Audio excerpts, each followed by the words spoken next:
Once upon a time, in the heart of the medieval ages, there stood a land wrapped in the mist of jade hills and silk rivers, where emperors reigned not merely over soil and stone, but over hearts captured within lacquered walls. This story follows the delicate and tragic thread of Li Mei, a young village girl turned imperial concubine, as she journeys through the hidden miseries and quiet wars of the Forbidden City. Through her eyes, we witness the beauty and brutality behind golden screens and learn why the silken cage of concubinage was as gilded as it was grim. The rain that fell on the eve of the Dragon Festival painted the rice fields with glimmering light, and in a humble thatched cottage by the river, Li Mei knelt before the ancestral altar, her face bathed in flickering lantern glow. She had just turned 16, her cheeks as pale and soft as the petals of a spring plum, and her eyes held the brightness of one unspoiled by courtly lies. Her father, a modest scholar in the province of Jiangnan, had taken pride in raising a daughter so gentle, so clever, and so graceful that villagers often whispered she was destined for more than the fields and fabrics of ordinary life. That more, however, came not in the form of a scholar's marriage or a peaceful dowry, but in the arrival of a red-robed eunuch bearing the emperor's seal. The imperial scouts had passed through their province quietly, eyes trained for beauty that would please the Son of Heaven. Li Mei, with her delicate gait and poetic tongue, had caught their notice.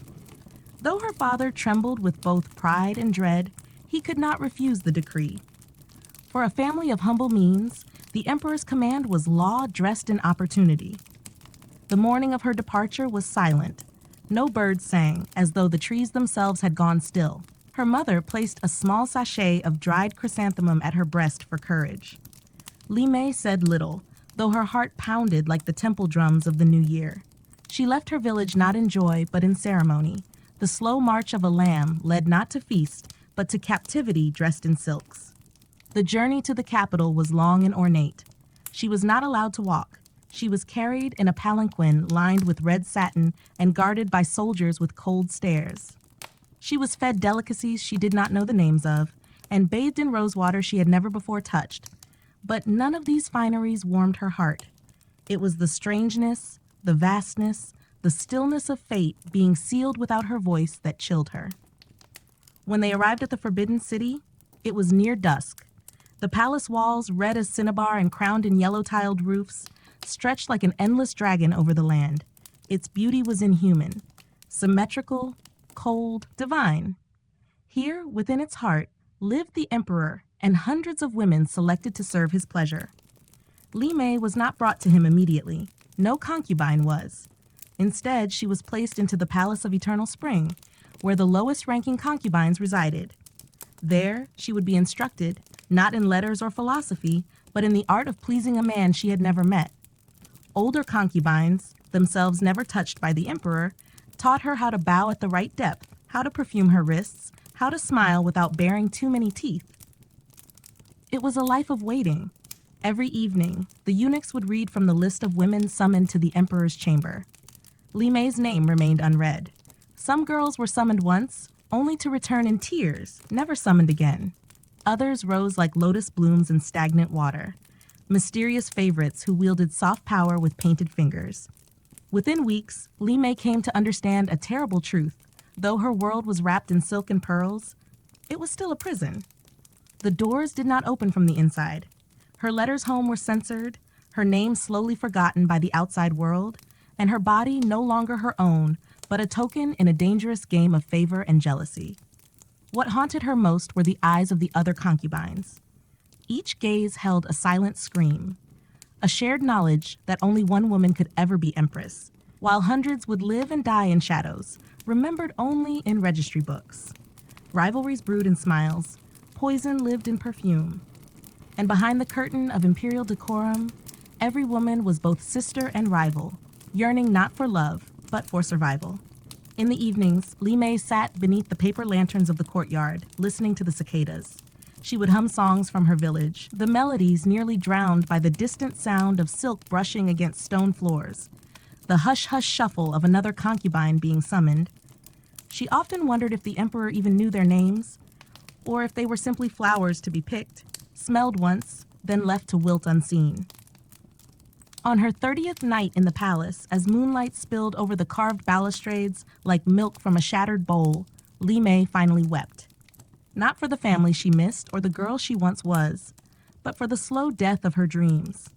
For the dawning realization that her worth would now be measured not by her thoughts, but by how long the emperor's eyes lingered on her form.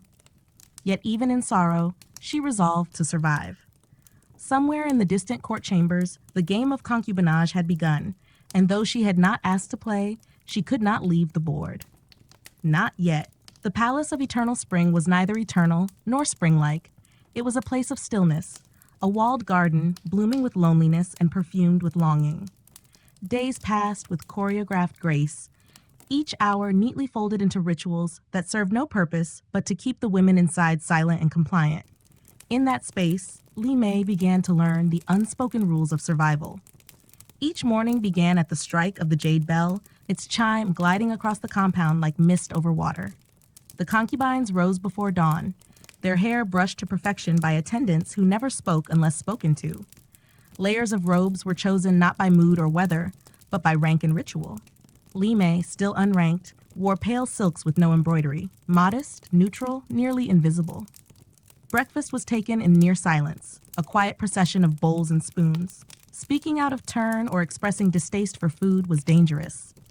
Every movement was observed by watchful eunuchs, each of whom reported to someone higher. Even laughter, if too loud or too free, could draw the wrong kind of attention. After breakfast came instruction. Not the academic learning she had once hoped for as a child, but lessons in the artistry of allure. She was taught how to kneel without wrinkling her robe, how to glance downward just enough to appear demure, and how to play the pipa with such fragile grace that it would seem her fingers were made of music. An old woman named Madame Lian led the lessons. Her hair, now silver, had once been adorned with phoenix pins. She had served 3 emperors and outlived them all, yet never ascended higher than third-rank concubine. "Charm is a blade," Madame Lian told them, her voice dry as pressed petals.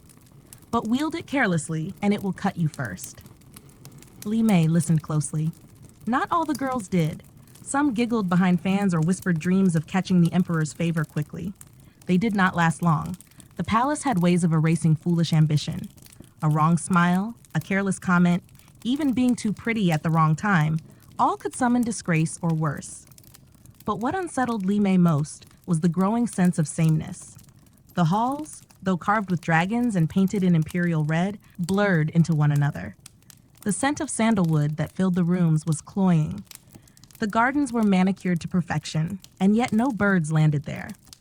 It was as though nature itself was forbidden to linger too long.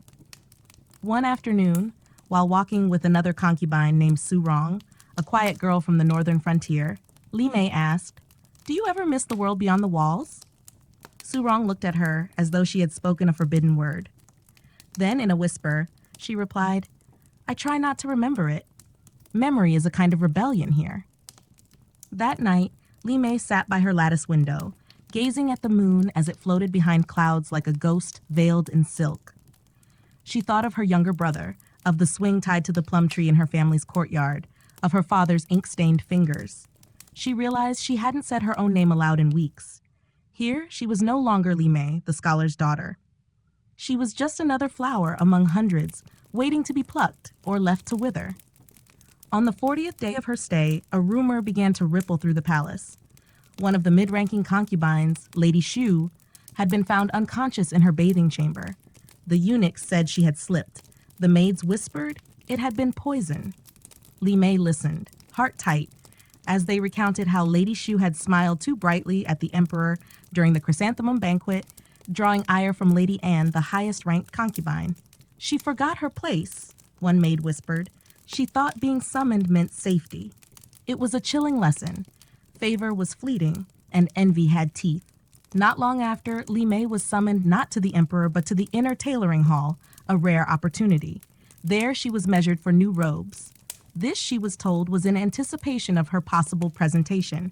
It was not a guarantee, but it meant she was being watched.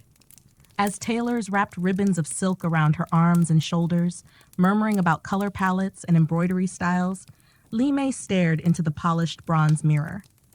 She barely recognized the girl who looked back at her. Her face was paler, her lips tinted with crushed rose petals, her eyes no longer wide with wonder but narrowed with careful observation. Returning to the Palace of Eternal Spring, she passed a corridor lined with jasmine vines. A small bird, bright with blue feathers, fluttered inside the hedge. For a moment, it hovered near the lattice screen, chirping softly. Li Mei froze, her heart aching with a sudden longing for freedom. But then a eunuch clapped his hands and the bird flew away. Even birds, she thought, are not welcome here. That night, she couldn't sleep. The scent of her newly tailored robes filled her chamber, lavender, sandalwood, and musk. Beautiful, expensive, binding. She felt like a doll being prepared for display, not a woman with her own soul. She thought again of what Surong had said. Memory was rebellion. So she closed her eyes and whispered into the darkness every detail she could recall of her home. The color of the stream behind their house, the rhythm of her mother's weaving loom, the song her grandmother used to hum when braiding her hair. "I am Li Mei," she whispered, "and I will not forget who I am." It was a quiet act. No one would know. But in a world where silence was enforced and obedience was prized, even memory could be an act of quiet resistance. And in that moment, beneath the weight of silks and expectation, she felt something flicker within her. Not hope, not yet, but the fragile beginning of defiance. As the season shifted into the cool breath of autumn, a subtle change came over the palace air. The leaves in the inner courtyards turned copper and gold, yet none dared fall freely. They were swept away each morning before the emperor's eyes could be reminded of decay. The women, however, could not be tidied so easily. Jealousy lingered longer than fallen leaves, and bitterness ran deeper than roots. Li Mei's new robes were delivered just as the Harvest Moon Festival approached. Her presentation had not yet been confirmed, but she was told to practice her movements daily in anticipation. Presentation was no small matter. It was the first time a concubine stood before the emperor as a potential companion, not merely a shadow behind veils. A misstep, an ill-timed blink, or the wrong perfume could doom her to a life of invisibility. But before presentation came the festival. The harvest moon was a time of celestial beauty and courtly display. Lanterns shaped like rabbits and phoenixes adorned every walkway. Tables overflowed with sweet lotus cakes, candied fruits, and rice wine. And beneath all the festivities, the real theater unfolded, not between nobles and commoners, but between concubines playing their silent, perilous games. It was during this festival that Li Mei was first invited to dine in the Hall of Whispering Peonies, an informal gathering place for concubines of mid to low rank. Here, away from eunuchs' ears, alliances were forged and destroyed with quiet glances. No words of treason were spoken, but every compliment carried a blade. Li Mei was greeted with gracious smiles that barely touched the eyes. "You are from Jiangnan, are you not?" asked Lady Wen, a concubine known for her lyrical flute playing and her subtle cruelties. "They say the women there are as delicate as tea flowers." Li Mei bowed with practiced grace. "I am honored by your words, Lady Wen. I hope to be worthy of such comparisons." Lady Wen tilted her head, her jeweled hairpin catching the lantern light. But tea flowers bloom quickly and fade even faster. One must hope the emperor prefers more lasting beauty. The laughter that followed was gentle, almost musical, but Li Mei felt the thorn beneath it. She was being tested, not for charm, but for how well she endured veiled insults. Respond poorly, and she would be labeled foolish. Respond too cleverly, and she would be marked as a threat. She responded with silence, her smile unreadable. And in that silence, she began to see the true nature of her rivals. Each concubine was a world unto herself, dressed in silk, wrapped in perfume, but armed with rumors and hidden venom. Lady Anne, the highest ranked, had risen not only by beauty but by sabotage. It was whispered that she once arranged for a favored concubine's hair oil to be replaced with snake bile, causing such a reaction that the girl was sent away in shame. Another concubine, Lady Zhu, maintained her position through knowledge of secrets. Secrets whispered to her by a favored eunuch. Secrets about who was sick, who was falling out of favor, who had whispered what and to whom. Li Mei watched, listened, and learned. She understood now that the palace was less like a garden and more like a chessboard. Every concubine was a piece, each move potentially fatal, and the most dangerous were not those with beauty, but those who knew when to hide it. One night, Surong came to her chamber with trembling hands. "Someone placed crushed glass in my rice dumpling," she said, barely louder than a breath. "I saw it before I took a bite." Li Mei stared in horror. "Why? You have not even been summoned." "That is precisely why," Surong whispered. "They think I must be trying to curry favor secretly, or they suspect I have backing." Li Mei understood the message behind it. In the palace, one need not be powerful to become a threat. One only needed to be noticed. The following days brought greater tension. Li Mei noticed her attendance had changed. New faces, unfamiliar voices. When she asked after her usual maid, the eunuch simply said, "She has been reassigned." Reassigned was a word that meant many things. None of them good. Even her meals felt altered. The soup tasted too sweet, the tea too bitter. She began taking only small sips, never the first bite, always watching her plate after it was placed down. She no longer trusted the smiles of her peers, nor the silence of the eunuchs. The grand hall grew colder as winter neared, but the palace's heart burned with rivalries. The emperor, distant and often unseen, remained the center of every ambition. His preferences were speculated upon as though they were omens from the stars. Did he favor lute music this month? Then every concubine practiced until their fingers bled. Did he comment once on a poem about the sea? Suddenly, ocean-themed embroidery appeared on every sleeve. It was madness masked as ceremony. And yet, amid all this, Li Mei found herself adapting. She kept her voice soft, her posture perfect. She shared harmless gossip and listened to dangerous ones without ever responding. She gave small gifts to chambermaids who had access to the inner kitchens. Not bribes, just kindness wrapped in silk, just enough to make them hesitate should someone ask to slip something into her food. She hated herself for it, for becoming what the palace required her to be, wary, calculating, endlessly pleasant. One evening she walked alone in the moon pavilion, the stars scattered like spilled rice across the sky. A soft breeze rustled the willows, and for a brief moment she felt like the girl she used to be, barefoot beside the river, catching dragonflies. Then she heard footsteps. She turned. It was Lady Wen. "You are doing well," the older concubine said without pretense. "Too well. Take care, little flower. Even orchids can be crushed underfoot." With that, she turned and vanished into the dark. Li Mei stood still for a long time. The warning had been clear. She had survived the perfumed prison so far, but she would need more than grace to continue. She would need cunning. The first snow fell quietly over the forbidden city, its softness disguising the brittle cold that seeped into the bones of every woman behind the palace walls. The flakes clung to curved rooftops like whispers upon parchment, and the once vibrant courtyards lay blanketed in austere white. It was under this silver sky that Li Mei's moment arrived. Her name was called. It was not a grand announcement, no trumpets nor banners. A eunuch in indigo robes entered the hall of eternal spring after evening prayers and bowed with mechanical formality. "Li Mei, you are to attend His Majesty tonight in the Hall of Heavenly Harmony." The silence that followed was dense and watchful. Surong's eyes widened. Lady Wen paused mid-sip of her chrysanthemum tea, and Li Mei herself, though she had rehearsed this moment 100 times in her mind, felt her breath catch in her chest. She bowed low. "I obey." Within an hour, she had been bathed in lotus milk, perfumed with osmanthus oil, and dressed in a robe of embroidered silk the color of twilight. A silver phoenix pin, a symbol of hope more than status, was fastened into her hair by trembling maidservants. Her heart pounded with every step as she was led through corridors dimly lit by lanterns shaped like blooming plum blossoms. The Hall of Heavenly Harmony was vast and hushed, lit by oil lamps that gave the illusion of warmth. Thick rugs muffled her footsteps, and screens painted with mountain vistas concealed whatever waited beyond. She was led to kneel just inside the inner chamber. The eunuch stepped away, leaving her alone in the stillness. For a moment, nothing happened. Then a voice, measured, low, and calm, broke the silence. "You are the one from Jiangnan." Li Mei pressed her forehead to the floor. "Yes, Your Majesty." He did not tell her to rise immediately. Instead, he observed her in silence, and she could feel his gaze as a physical thing, like sunlight on skin, both gentle and burning.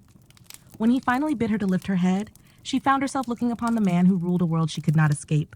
He was not old, not cruel in appearance. His face was stern but not unkind. His robes shimmered like the wings of dragonflies. His eyes, however, were unreadable, like two inkwells into which truths had been drowned. "Your file says you play the zither," he said. "Yes, Your Majesty." "Play for me." The zither was brought forth. Her hands, though chilled, found their positions with instinctive ease. She began to play a piece her father once favored, a melody about spring rain over bamboo leaves, quiet yet insistent. As her fingers danced along the strings, she felt a strange calm settle upon her. Music was the one part of herself that the palace had not taken. Not yet. When the final note faded into silence, the emperor said nothing for a long while. Then he rose and approached. "You do not tremble like the others." Li Mei bowed her head again. "Only leaves tremble in the wind, Your Majesty. I am of earth." The corners of his mouth lifted faintly, though whether it was amusement or intrigue, she could not tell. "You will remain tonight." And so she did. The night was not one of passion. There was ceremony, even in intimacy. The emperor was distant, practiced. To him, it was an act performed many times before, an obligation of lineage, a routine of possession. But for Li Mei, it was the final severance from the life she once knew. Her body no longer belonged to her alone.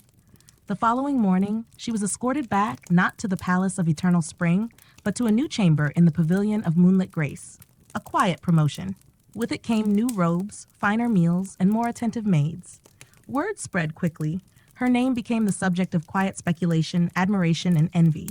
Lady Wen passed her in the colonnade days later, offering no words, only a glance sharp enough to draw blood.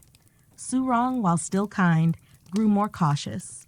And Lady Anne, though she had not spoken to Li Mei before, sent a tray of sweets as a gesture of sisterly goodwill. Li Mei did not eat them. Being summoned brought honor, but it also painted a target upon her back. She was now a piece that had moved, and others would adjust their strategies accordingly.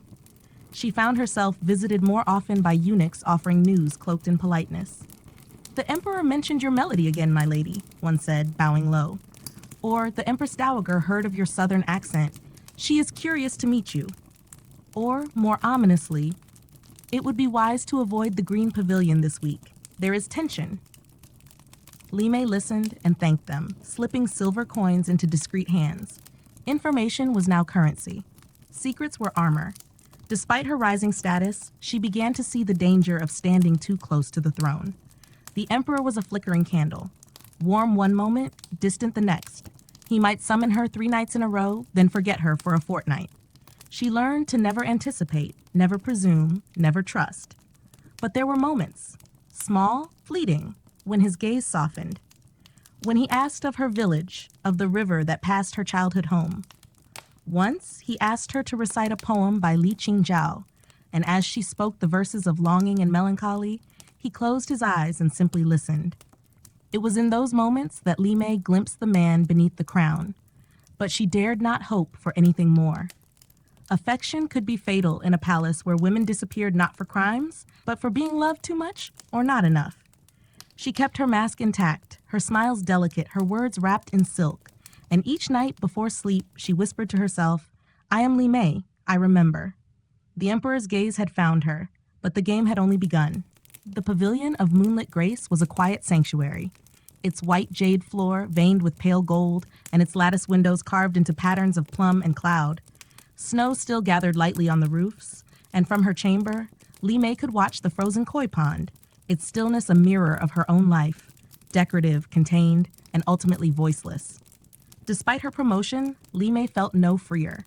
In fact, her world had narrowed further. The gaze of the emperor, however fleeting, had marked her, and with it came constant scrutiny. The maids bowed deeper, the eunuchs lowered their eyes further, but in their silence she sensed unease. Now, more than ever, each word she spoke was catalogued, each step observed. One morning, as the palace stirred under a pearl-colored sky, Li Mei received her first summons not from the emperor, but from the Empress Dowager. This was no casual invitation. The Empress Dowager, mother to the Son of Heaven, and keeper of the old courtly order, was a force unto herself. Though age had silvered her hair, her mind remained sharp, her voice unwavering. It was said she could read a person with a single glance, and bend their future accordingly. Li Mei was dressed in a robe of soft peach silk and escorted through halls she had not yet seen, corridors lined with tapestries of battles past, vases from dynasties long since fallen, and incense that clung to her like old secrets. She knelt in the grand hall, head bowed before the screen of cranes and pine. "Rise," came the Empress Dowager's voice, smooth and slow as still water. Li Mei did so, carefully. The Empress Dowager studied her with pale eyes under high arched brows. "You are quiet," the elder woman observed. "The Emperor enjoys quiet women, for a time." Li Mei bowed. "I serve in silence, as is proper." The Empress Dowager motioned for tea. "Do you know why I summoned you?" "I do not presume to guess, your majesty." "Good." She took a sip from a celadon cup. "I do not enjoy presumption in my court. I have seen many girls enter these walls with wide eyes and silent lips. Some wither before they ever bloom. Others think they can take root and change the wind. Few last beyond the season." Li Mei remained still. "You are from Jiangnan, yes?" the Empress Dowager asked. "Yes, your majesty. They say the girls from the south know how to wait." Li Mei did not reply. The Empress Dowager set down her cup and leaned slightly forward. "You were summoned by the Emperor once. Do not mistake it for favor. You are a ripple. If you disturb the pond, I will still the water." "I understand." The Empress Dowager smiled, but it was without warmth. "See that you do." With a flick of her hand, the audience was ended. Li Mei bowed and backed out, her knees trembling once out of sight. It was not a threat. It was a boundary drawn in stone. Her presence had been noticed at the highest level. Now she must learn how to walk among giants without being crushed. Back in her pavilion, she found an unexpected guest waiting. Lady Ju. The older concubine, robed in gray silk with gold thread, was known for her subtle maneuverings. She had never once been summoned by the emperor since his early reign, yet had remained a fixture in the court. Many believed she held secrets too valuable to discard. "Li Mei," Lady Ju said, gesturing for the maids to leave. "Walk with me." They strolled through the plum garden in silence until Lady Ju finally spoke. "You saw the Empress Dowager today." Li Mei nodded. "She watches everyone. You mustn't forget that." "I won't." Lady Ju glanced at her sideways. "You have done well to survive this long without offending anyone. That alone is a skill." "I try only to serve." "Yes, but serving too well draws envy. You were summoned. Others noticed." "I know." Lady Ju paused beneath a tree. The blossoms had not yet bloomed, but their scent still lingered faintly. "I offer you something rare in this palace. A choice. Align with me, and you gain a shadow. Not protection, but warning. A bird flying alone is easy prey. A bird in a flock is harder to strike." Li Mei met her gaze. "And what would I offer in return?" "Nothing, yet. Merely discretion. It was not a demand, nor a promise. It was a seed planted in careful soil." Li Mei nodded once. That evening, she sat alone in her chamber, watching the moon rise behind the frost-clouded glass. She was no longer a girl dazzled by silk or frightened by whispers. She was a woman stepping into a web, and the strands grew thicker with every move she made. The emperor did not summon her that week, nor the next. The palace began to shift around her, slow and imperceptible as roots beneath stone. Gifts once sent to her pavilion slowed. The courtesies from Lady Wen became colder. Rumors began to sprout, quiet, harmless on the surface. Li Mei once asked a eunuch for jasmine, not magnolia. Li Mei was seen with Lady Ju, who was not in favor. Small things. But small things become stones when placed in the wrong hands. Li Mei remained silent, but alert. She did not panic. She remembered her father's teaching. Storms pass, but those who bend survive. She spent her days learning calligraphy, composing poems that mirrored her moods in veiled metaphors. She sent none. She merely copied them again and again, her brush trailing slow ink across rice paper like a river over stone. Then, after nearly a month, she was summoned once more. No warning, no message, just the eunuch's voice at twilight. "His Majesty requests your presence." As she prepared, she wondered whether it was invitation or judgment. In the gilded stillness of the palace, both wore the same mask. The soft flicker of oil lamps illuminated the emperor's private chamber like golden moths dancing in dusk. Shadows clung to the carved beams overhead, and the scent of sandalwood thickened the air. Li Mei stood at the threshold once more, her breath shallow, her thoughts sharpened not by excitement, but by instinct. She had learned to read silence like others read scrolls. The emperor was seated at a low table, his robe a cascade of indigo embroidered with silver waves. He looked up as she entered, not smiling, but not stern, merely observing, as one might study a fine vase whose patterns seemed to shift in different light. "Li Mei," he said, "you have not troubled the court with noise. I strive to serve with stillness, Your Majesty." He motioned for her to sit. Yet even stillness creates ripples. Tea was poured, the sound soft and rhythmic. Li Mei accepted her cup with two hands, eyes lowered. The emperor did not speak for some time. Instead, he studied her as though he were measuring an unknown depth. At last, he said, "Many women seek favor by making themselves known. You avoid the gaze and are seen nonetheless. I wonder, is it design or nature?" Li Mei met his eyes briefly before lowering hers again. "Perhaps both. A lotus does not force the pond to notice it, but when it blooms, the water changes." A small smile touched the corners of his mouth. "You are not like the others." It was a phrase she had heard once before, from her father, when he watched her sketch the shadows of plum blossoms in a bowl of water. Then, it had filled her with pride. Now it felt more like a warning. The emperor rose, and she followed suit. He approached a side chamber and gestured for her to enter. It was smaller, quieter, and lined with scrolls of calligraphy and ancient poetry. "I find fewer who can discuss these now," he said. "The court has become preoccupied with power." Li Mei understood immediately. This was not a night of intimacy. It was a test. "Would Your Majesty prefer a passage from Dufu or Li Bai?" she asked gently. He looked pleased. Dufu, his sorrows suit this season. And so she began, her voice calm and steady, reciting from memory lines of lamentation over changing dynasties and distant homes. She recited not as a concubine hoping to charm, but as a woman grounded in her own roots. The emperor listened. When she finished, he said, "Tell me, Li Mei, what is your greatest fear?" It was a dangerous question. One could not answer with flattery nor falsehood, not here, not with this man. She chose her words with care. "That I will forget myself behind the silks, that I will wake one day and not remember the river I came from." He nodded slowly. "The river always flows. It is we who stop seeing it." That night, she remained by his side, but they did not touch. She sat as he read a scroll aloud, and she corrected one character when he misquoted it. He did not scold her. He only smiled.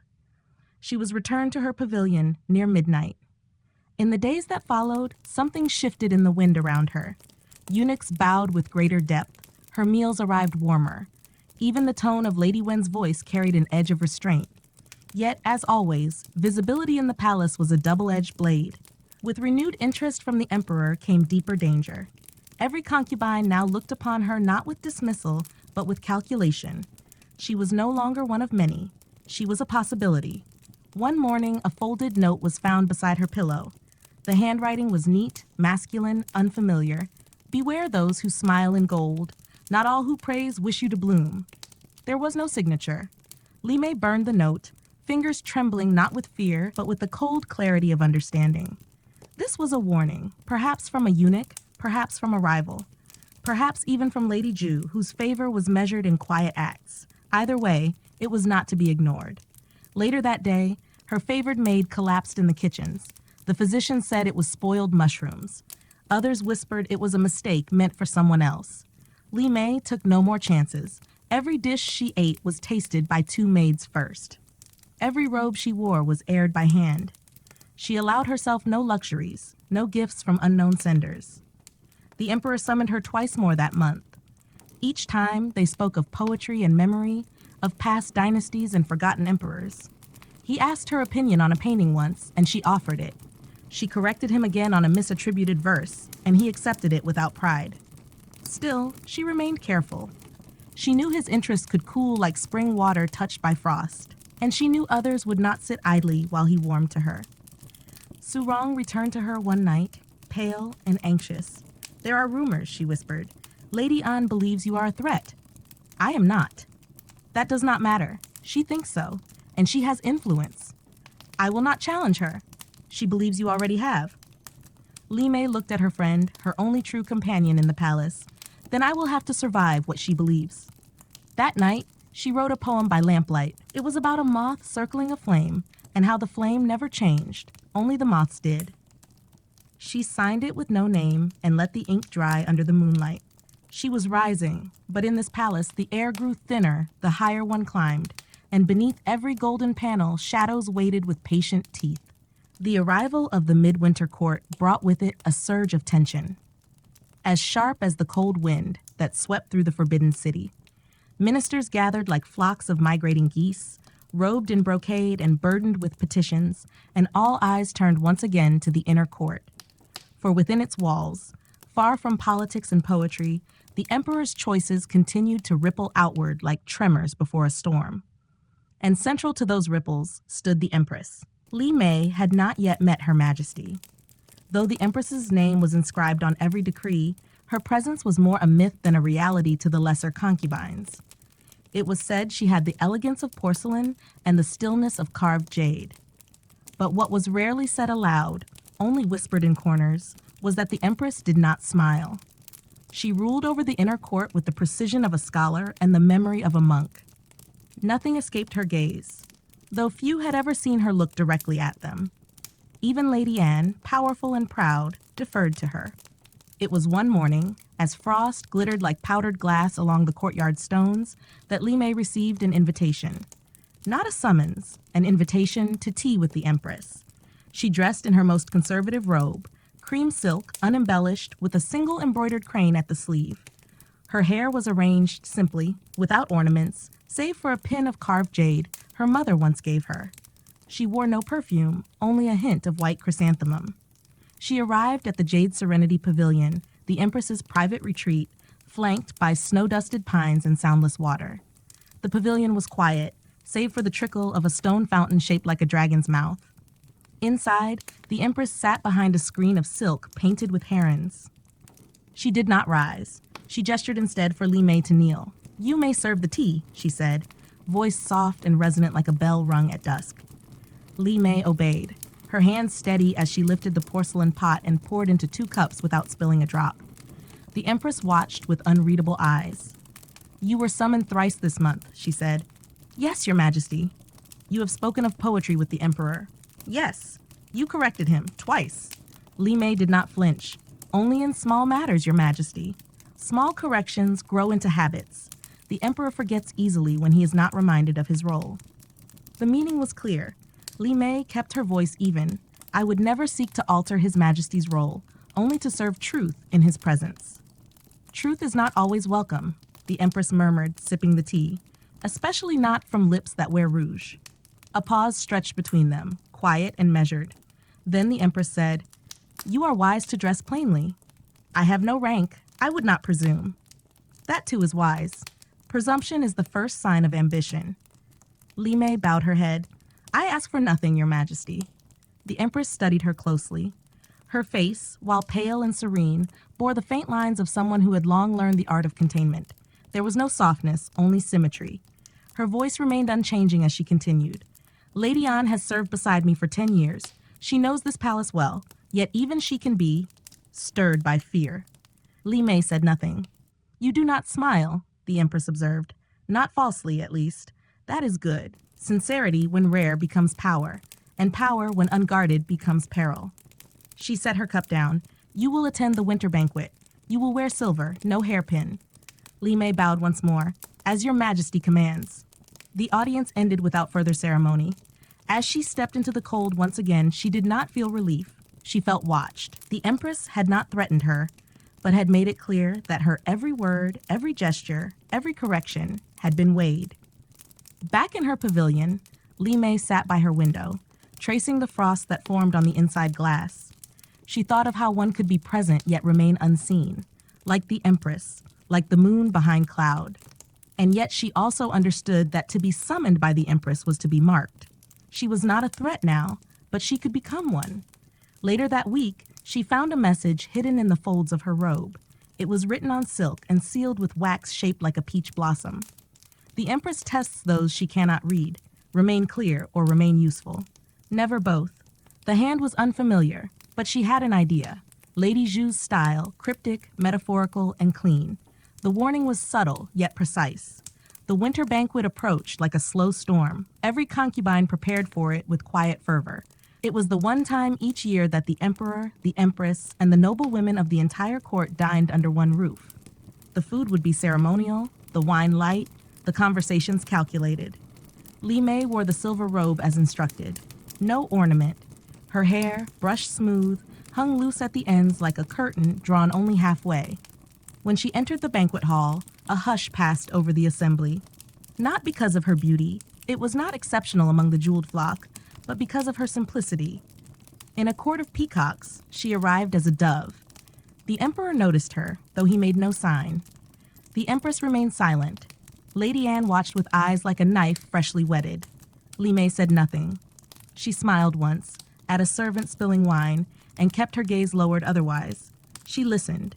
She listened to names being dropped and favors traded, to the silken scorn wrapped in compliments, to the whispers about border disputes disguised as inquiries about embroidery patterns. And above all, she listened to what was not said. By night's end, she had learned much and spoken almost nothing.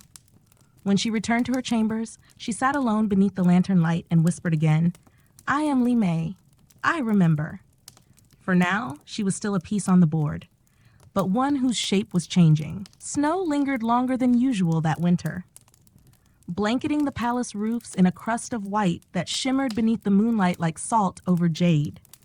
The stillness of the season cloaked the forbidden city in a fragile hush, but within its heart, the stirrings of jealousy and fear began to rustle more insistently than ever.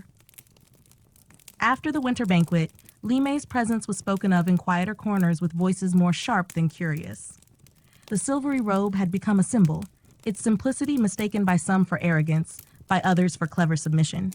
But few failed to notice her, and even fewer forgot her. She began to receive unexpected gifts, a carved comb of sandalwood, a scroll of rare poetry, a sachet of dried mandarin blossoms. Each came unsigned. Each arrived through unofficial hands, and each she returned untouched to the head eunuch with a soft message, "I accept nothing but His Majesty's command." It was a statement of loyalty, and yet she knew it would not be interpreted as such by all. Refusal was a message in itself. Refusal meant she could not be bought, which was dangerous. In a place where alliances were currency, a woman who remained unaffiliated was not neutral. She was unpredictable. Lady Wen visited soon after. She came not with servants, but with a small ceramic jar filled with plum candies, a nostalgic gift from the southern provinces. She set it on the table with a smile that revealed none of her intention. "You remind me of my cousin," she said as she poured the tea without asking. She was soft-spoken too, very bright, but too honest for her own good. Li Mei accepted the tea, holding the cup gently. What became of her? Lady Wen smiled thinly. She became a nun. There was silence, brittle as the frost on the window. Lady Wen continued, "I would not like to see you forced into prayers you do not believe in." Li Mei bowed her head slightly. "Then I shall be careful not to mistake advice for mercy." Lady Wen's eyes narrowed, but she said nothing more. She left with grace, but not warmth. Li Mei understood. The threat was clear: become more pliable or be removed. And if not by poison or scandal, then by exile to a distant temple, where her voice would never rise above the chanting of bells. In the weeks that followed, her movements were watched more closely. Eunuchs who once passed her silently now lingered near doorways. Maids reported to higher circles without needing to be asked. Even Su Rong, dear Su Rong, seemed hesitant in her visits. One night, while brushing her hair in silence, Su Rong finally said, "I am told not to spend so much time here." "By whom?" Su Rong's voice was low. "They do not say, but they watch." Li Mei placed the comb down and took her friend's hand. "Then let us speak of rivers and hills, and not of walls." And so they did. They whispered of clouds and blossoms and the legends of star-crossed lovers written in the skies. But both knew their joy was a fragile paper screen between two great winds. It would tear soon. That spring, the palace gardens began to awaken. Buds bloomed on the cherry trees, and birds returned cautiously to the eaves. But Li Mei felt no thaw within the court itself. If anything, the warmth brought renewed calculation. Lady An, whose power had long gone unchallenged, began hosting poetry salons once more.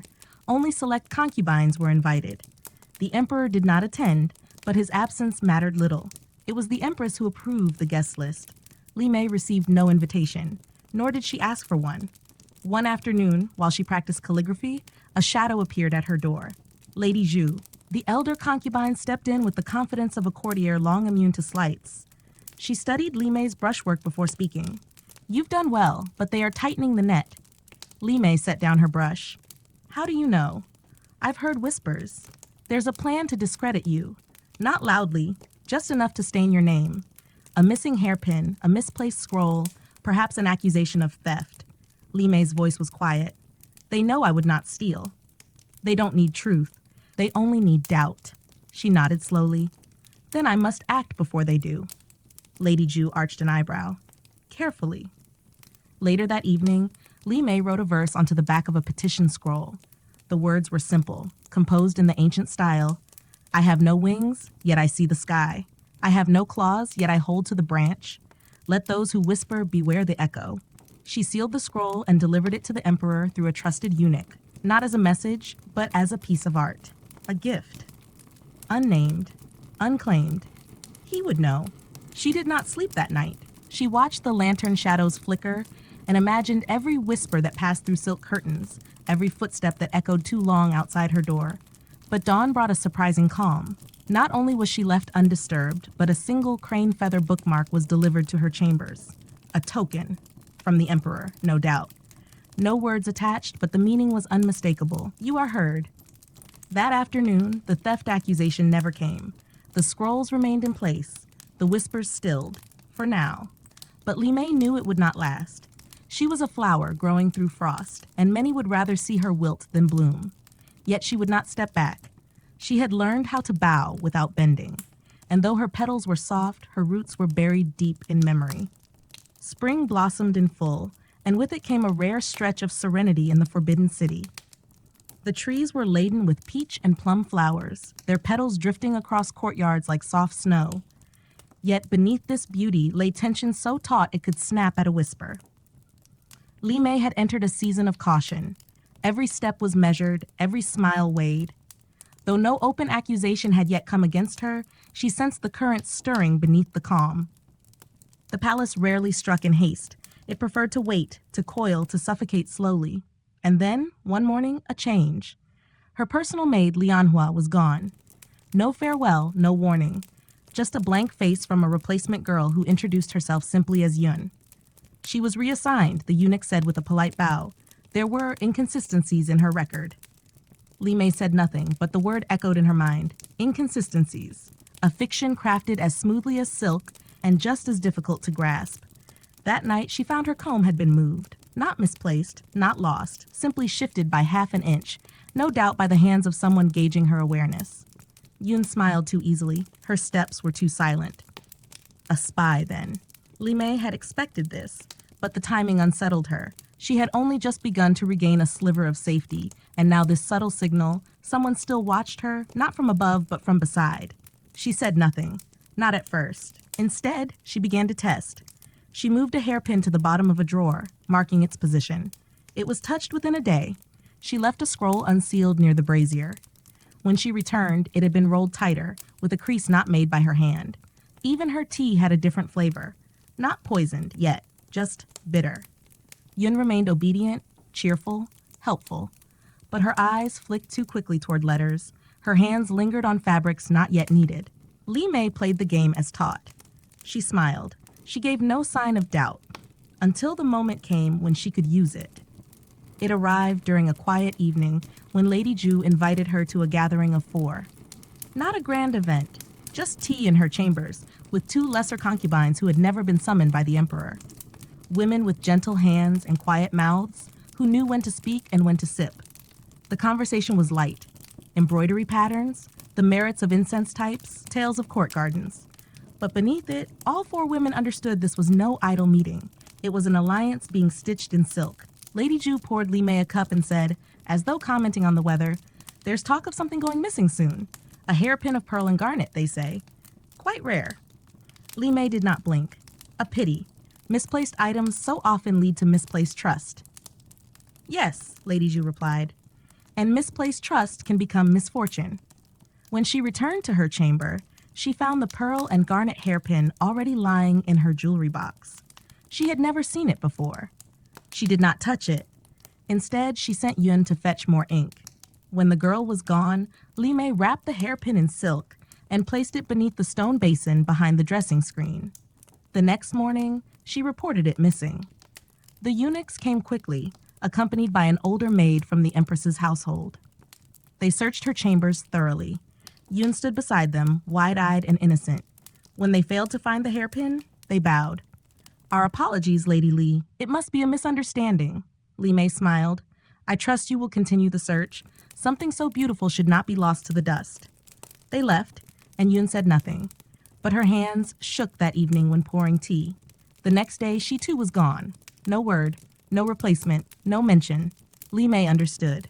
Whoever had planted Yun had decided to withdraw, either because she had failed or because the plot had backfired. Either way, someone had noticed that Li Mei did not scare easily. Still, the event left her shaken. Not by the threat, but by the reminder that betrayal in the palace wore many faces. Sweet faces, familiar ones. It could come from a maid who brushed your hair, or from a eunuch who bowed too low. She had learned not to trust gifts or smiles. Now, she would add silence to that list. One evening, a letter arrived. No seal, no signature, just a folded square of paper beneath her pillow. "You are not the only one with watchers.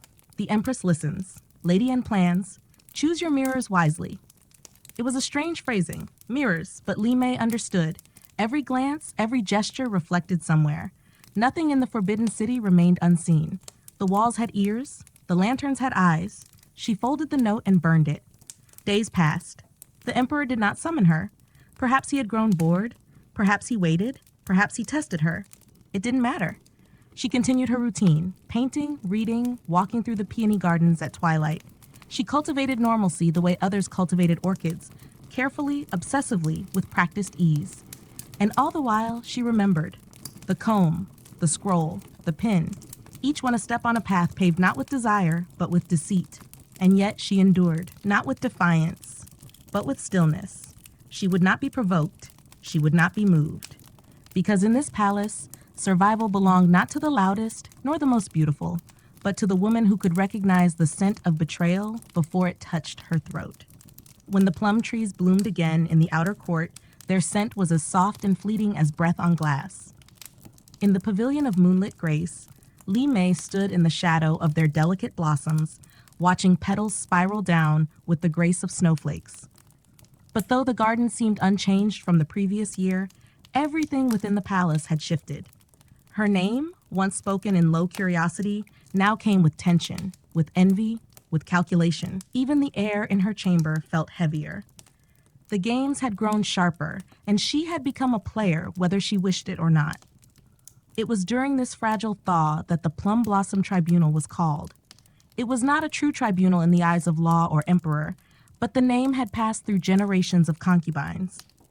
Once each year, the Empress summoned 5 women from the inner court for a private audience under the guise of honoring the season. It was always 5, always in the Plum Blossom Court, and always with unspoken consequences. Some emerged honored, granted silks or titles, some never returned. Li Mei received her invitation at dawn, written in the Empress's own hand. Simple, elegant, final. She dressed in pale blue, neither too bold nor too meek, with no jewelry save for a small jade pendant hidden beneath her robe. Her hair was swept into a crown knot, traditional and unassuming. She applied no rouge. The courtyard was cold despite the season. Plum trees arched overhead like painted dancers, and the ground beneath them was strewn with red and white petals. 5 cushions lay arranged in a crescent before the Empress, who sat alone on a low platform draped in silver silk. The other 4 women arrived in succession: Lady Wen, whose eyes burned with pride; Lady Zhu, whose calm never cracked; a younger concubine named Bao Qin, recently favored for her singing; and Lady An. Li Mei felt her stomach tighten at the sight of Lady An.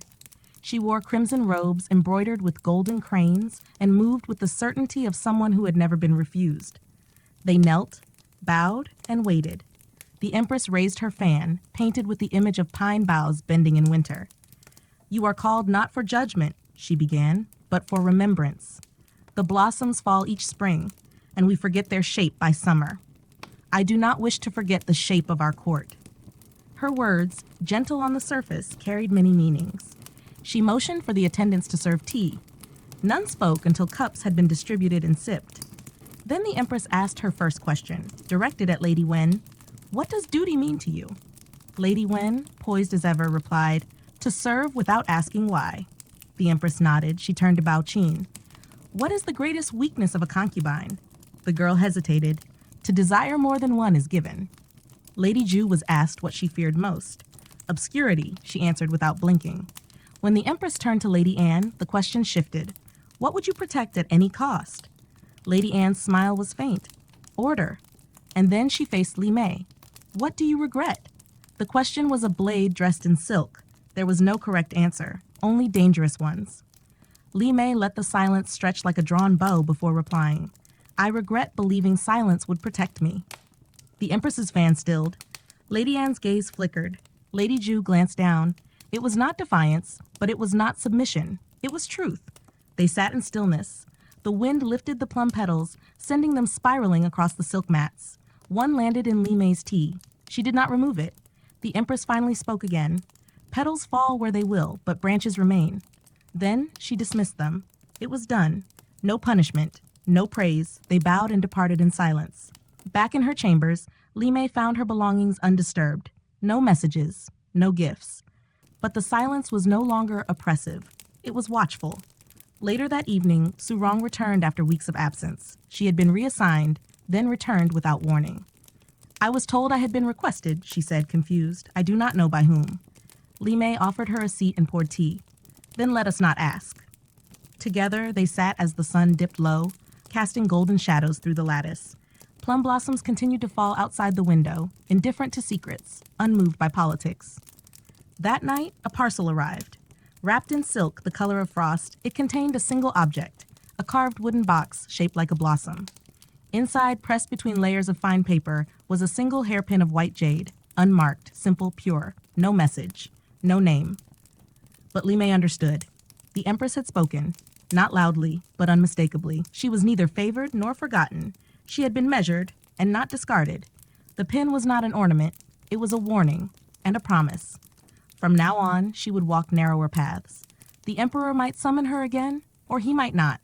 Lady Anne might strike soon, or she might wait. But the Empress had made her position known. Li Mei would not be removed easily. Yet neither would she be protected. She would be watched. And in the Forbidden City, being watched was both shield and snare. Summer came like a hush across the palace, cloaking the rooftops in golden light and thickening the air with the perfume of blooming chrysanthemums. The season slipped in softly, as if upon silken feet, whispering its presence through shafts of sun and petals turned toward the sky. Within the pavilion of moonlit grace, where shadows fell in delicate patterns across carved screens, Li Mei sat in contemplative stillness, her eyes lingering upon the changing garden. What once swayed with spring's tenderness now wilted beneath August's fierce breath, each blossom folding in upon itself like secrets too long held. And in that same stillness, unseen currents stirred. The Emperor, they murmured, had taken ill. Such things do not thunder. They begin like the ripple of silk across the floor, an absence here, a missed appearance there. No morning audience, a banquet quietly canceled, the pavilion of harmonious winds left untouched. In the cloisters and courtyards, where words were seldom what they seemed, the whispers moved. "Fatigue," said some. "Poison," whispered others. But none could name the truth. Li Mei heard it not in proclamation, but in the half-turned look of a eunuch. Then again, in a careless voice above the splash of laundry, "He sleeps during the day now, and his tea has changed." Yet what unsettled her more than illness was the silence that clung to it. The Empress said nothing. The Grand Secretariat kept his pen obedient and blind. Lady Anne, whose movements were once crisp as frost, had slowed, measured, thoughtful, as though listening for footsteps behind closed doors. For when the sun of heaven weakens, every shadow learns to speak. Then, as twilight stretched long fingers over the stone walkways, a summons came, not to the Emperor's bedside, but to the eastern study, where matters delicate and unsaid were often kept. She was led there by torchlight, the flames casting fluttering ghosts along the corridor walls. Her sandals whispered across polished stone, and her heart kept time with each step. Lady Ju stood by the lattice window, her figure haloed by moonlight, her eyes turned toward the drifting scent of chrysanthemums. "Thank you for coming," she said, her voice soft, not cold. Li Mei bowed low. You sent for me? Lady Ju nodded. You've stayed untouched, even as the court sharpens its blades. That alone makes you noticeable. I seek no danger, Li Mei replied. Perhaps not, but danger has begun to seek you. She turned then, her gaze cool, calculating. Tell me, she asked, do you believe the Emperor is truly ill? Li Mei paused. I believe his strength is changing. A gentle word. Truth, Li Mei answered, should not be loud. Lady Ju studied her, then spoke with weighted breath. Then hear this truth, whispered quietly. Lady An is preparing. For what? For what follows? Be it a slow recovery or something final. A silence stretched between them, like silk pulled taut. She believes she will rule? Li Mei asked. If the Emperor falters, Lady Ju said, the court will fracture. The Empress Dowager is too old, the Empress respected, but not feared, and Lady Anne she holds debts. Li Mei turned her gaze outward to the pale garden beyond. And what are we to be in this? Lady Ju stepped close. We must choose. Stones in the river or hands that stir its current. The moment hung, delicate and brittle. If the Emperor falls, Lady Ju said, voice low, some of us will be dismissed, others silenced.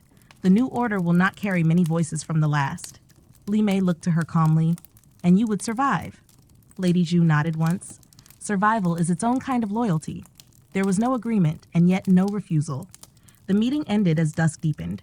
When Li Mei returned to her chamber, chrysanthemum tea waited upon a lacquered tray.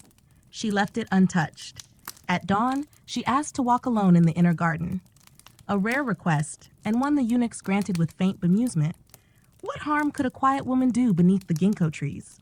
She wandered slowly, fingers brushing leaf and breeze, each step deliberate. In her sleeve, she carried a note. She paused by the koi pond, where the stone wall bore a hollow long forgotten by most. With a glance, she slipped the note into its shadows. If winds shift, roots must hold. Observe the tea, observe the cups. It was written for no one, for anyone, for the right hands, should fate lean kindly. 2 days passed. The air pressed down like a closed hand. The Emperor remained unseen. Then came a tray of gifts, modest and elegant. Brushes, a poem scroll, chrysanthemum cakes. Ordinary, but the scroll bore green wax, used only by the Empress Dowager's hand. A sign. Li Mei waited for dusk. Then she opened it. Still tea, bitter leaf. Tongues not burned may yet betray, steep once, then discard. Not poetry, warning. She stared at the cakes, their sugared petals almost too perfect. She did not eat. That night, the Western Pavilion fell to hush and gasps. A concubine collapsed, lips yellowed. By morning, she no longer existed within the court's registry. Later, Li Mei learned of 4 such cakes, 3 eaten, 1 burned, and that one lived. The Emperor's shadow stretched ever longer, and the chrysanthemum veil, so graceful upon Lady Anne's brow, began at last to tear. Summer deepened into its warmest hour. The air in the Forbidden City grew heavy with the scent of overripe peaches, lacquered wood, and something less pleasant, unease.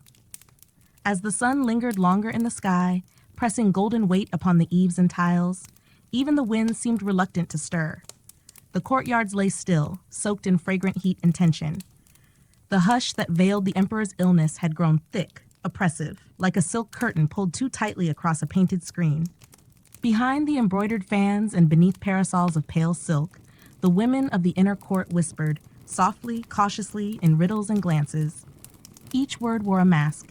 Each silence shimmered with possible meaning. The quiet war of glances and gestures had reached its most perilous edge. Through it all, Li Mei moved with quiet grace, neither hiding nor offering herself to notice. She was as still as breath between verses, watching, remembering, enduring. She painted in the mornings, read by the window's edge, and walked at dusk along the peony paths, sometimes with Surong beside her. The younger woman came more often now, her presence more hurried, her eyes always shifting. One evening, Surong paused mid-step and looked up. "They've stopped coming," she murmured. "The swallows. They used to nest in the corners." Li Mei followed her gaze. The eaves were indeed silent. No wings, no feathers, only empty nests. "They know the air isn't safe," she said softly. And it was true. The maids whispered less. Conversation ceased when Li Mei passed. Even a once playful eunuch who had delighted in slipping her sweets had vanished without word or farewell. Then came the next invitation. Quiet, without flourish. A single red camellia wrapped in gauze. Not mourning, not celebration, resistance. Li Mei dressed in green that day. Pine green, the color of tenacity, of forest roots clinging through storm. Her footsteps echoed softly beneath the jade-inlaid ceiling of the gallery as she walked toward the Empress Dowager's quarters.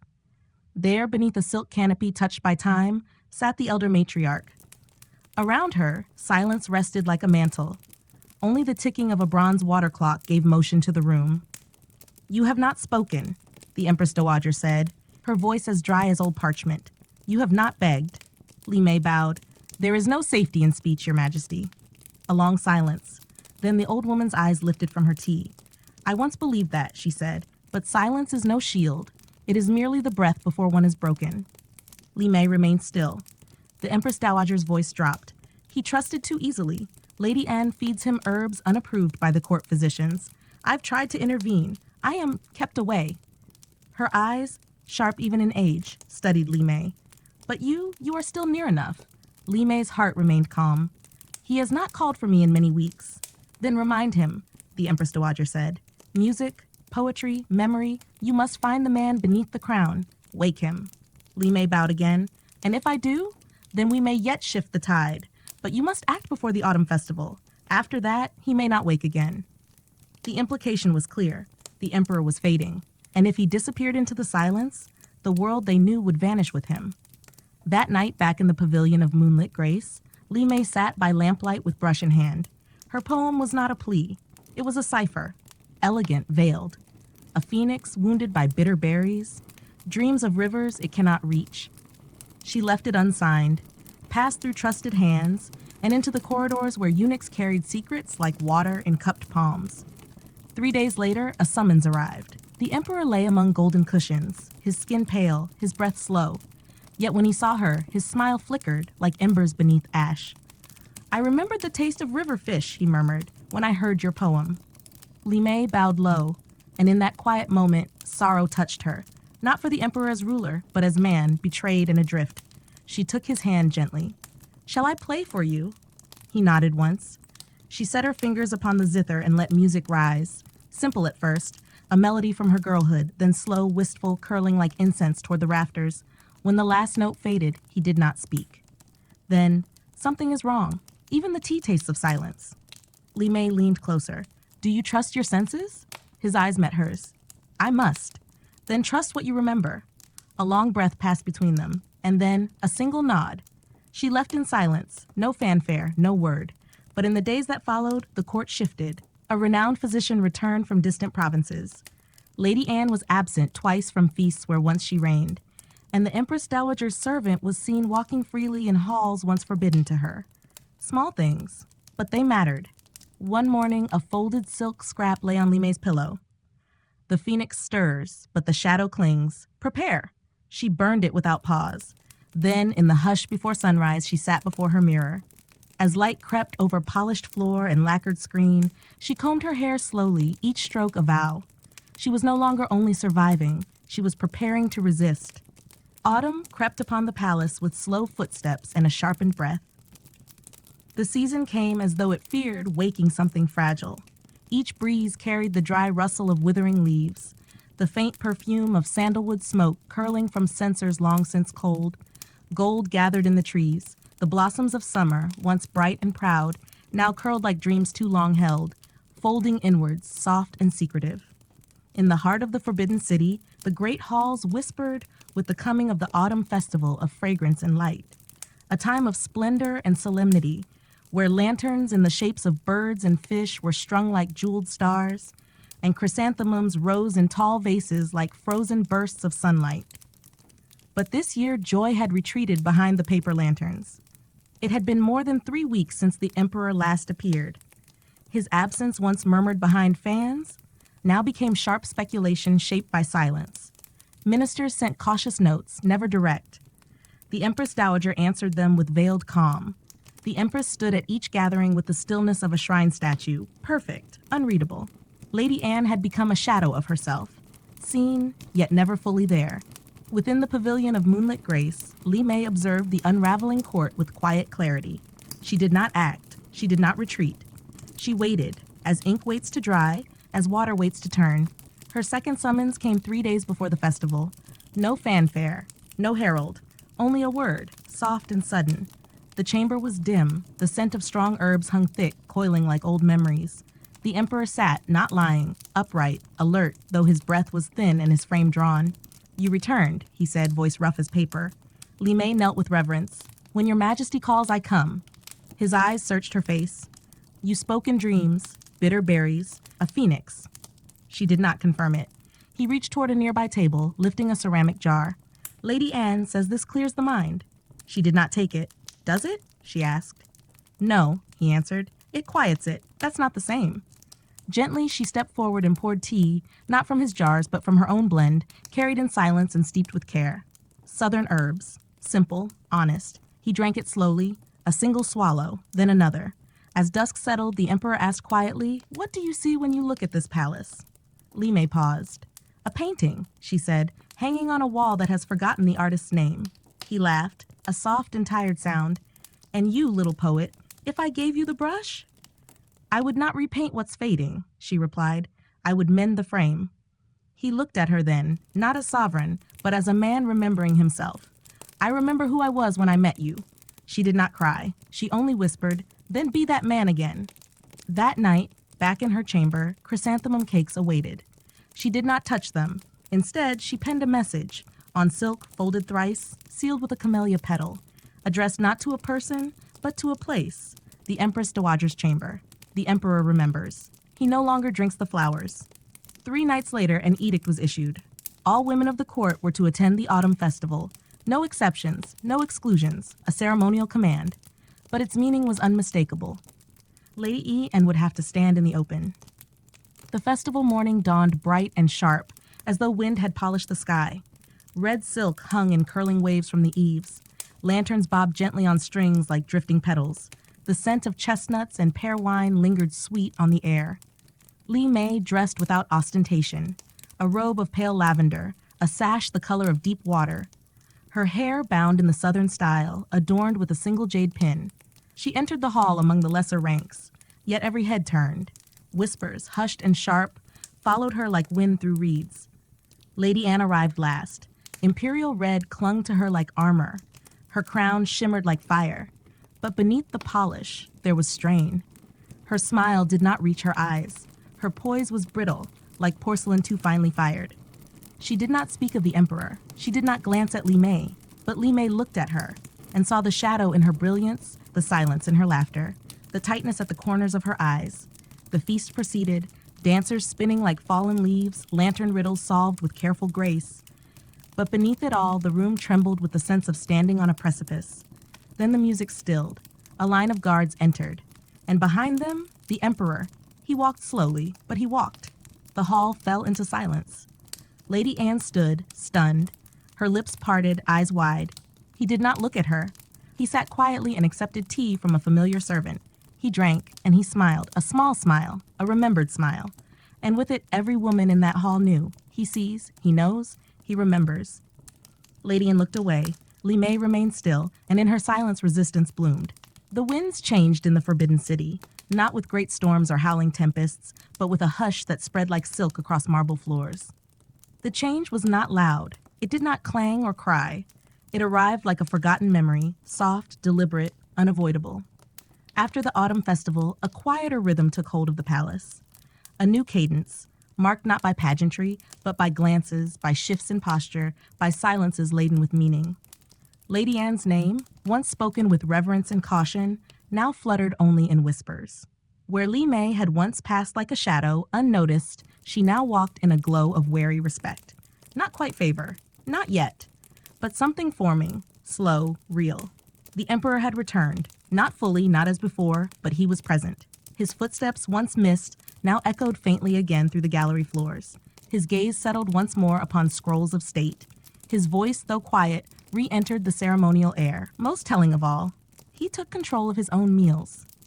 The bitter powders and cloudy teas from Lady Anne's attendants vanished. Physicians from the south, trusted and silent, were given rooms near his own. The court adjusted, and as it always did, the court watched. Lady Anne did not fall all at once. Power, when it slips, rarely does so with drama. No storm, no shame, only erosion, steady, relentless, silent. One day, her embroidery instructor was reassigned. Then, her favorite eunuch, once so trusted, was found drunk, removed from service, never spoken of again. Her privileges diminished, one petal at a time. The imperial garden, once her sanctuary, was suddenly under repair. Her attendance at private audiences dwindled. Her voice in council, once sharp, became still. No announcement, no punishment. But within the palace, every shadow knew. Li Mei did not celebrate. She did not forget. Lady An was no amateur. She had survived too long, climbed too far to vanish into silence. Her retreat was not surrender. It was the opening of a new game. And so it came, not with violence, but with memory. A scroll arrived, folded in red silk, wax sealed with an emblem not used in years, the mark of Consort Ren, the vanished, once rumored dead in childbirth or exiled or worse. Within the scroll, only a poem. The willow bends, but the plum does not forget. A branch removed remembers the hand. No name, no date. But the message rang clear. Li Mei read it twice. The words were strange, yet something in the rhythm, the image, the restraint, they echoed of someone who had known the palace well, who had known its wounds. She brought the scroll to Lady Zhu beneath the veil of a tea offering. Lady Zhu read, then folded it back. Consort Ren kept journals, she said, voice flat. Before she vanished, she entrusted them to a handmaid. That girl disappeared. Where did the pages go? Li Mei asked. No one knows, but sometimes memory resurfaces. She tapped the scroll with one finger. Lady Anne buried many things, but memory resists burial. Li Mei held the weight of those words. She saw what must be done. If the emperor read this, if it stirred the man, not just the monarch, Lady Anne's undoing might finally complete itself. But even in retreat, Lady Anne had claws. That night, a lantern outside Li Mei's room exploded into sudden flame. A flicker, a flash, claimed a freak accident by the eunuchs. She knew better. The next morning, she was summoned. The emperor stood near a painted screen, dressed in robes of deep pine green, earthy, enduring. You've been walking in dangerous winds, he said. Li Mei knelt. Not by desire, your majesty, he nodded, but by need. Then, without flourish, he held up the scroll. She bowed her head. It came to me unnamed. It came with purpose, he murmured. She was silenced, perhaps wrongly. A pause. When I was younger, I believed strong women must be gentle, quiet, but I have learned strength has many voices. He looked at her fully now. You are not loud, Li Mei, but your silence speaks. And then he cast the scroll into the brazier beside him, not to erase it, to protect it. She will be removed, he said, not disgraced, but sent away. Her time is done. Li Mei did not smile. She bowed again, the air thick with meaning. That is wise, Majesty. Peace may yet return. But peace is never whole. That evening, Lady An left the court. No decree was posted, no titles were stripped, only a procession of quiet steps, watched by too many eyes. Some maids cried, some bowed. As she passed Li Mei, she paused. You played well, little river girl, she said. Li Mei bowed once more. Lady Anne walked on, unbroken in poise, but dethroned in silence. And the winds shifted once again, this time not with fear, but with something deeper. Possibility. The removal of Lady Anne was not followed by triumph, nor celebration. There were no banners raised, no fanfare, no announcements made. The air within the Forbidden City simply changed, like the moment after a bell stops ringing, when silence lingers heavier than the sound itself. The palace, long steeped in unspoken weight, seemed to exhale, not joyfully, but with quiet relief. For Li Mei, this new silence was unfamiliar, not the silence of dread, nor of waiting, but something closer to ease. Her steps, always measured, no longer carried the tension of unseen blades. The glances cast her way, once laced with suspicion or curiosity, now held the quiet gravity of respect. Even the eunuchs, masters of studied neutrality, bowed with a touch more sincerity. Yet presence invites responsibility. The emperor began to summon her again, not for spectacle, not as ornament, but in that strange, tender way he did all things now, with intention and restraint. Evenings passed where they sat in stillness.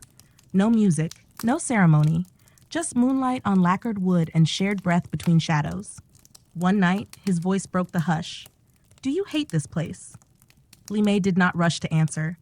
I hate what it has done to many women. And you? I remember who I was before it touched me, she replied. I do not know if she still lives. He watched her, not with imperial weight, but with the tired eyes of a man who had outlived too many selves. You've changed, he said. You do not smile as you once did. I smile when I feel safe. A pause, as delicate as silk thread. Do you feel safe with me? She said nothing, but the stillness in her gaze, deep and unwavering, gave him his answer.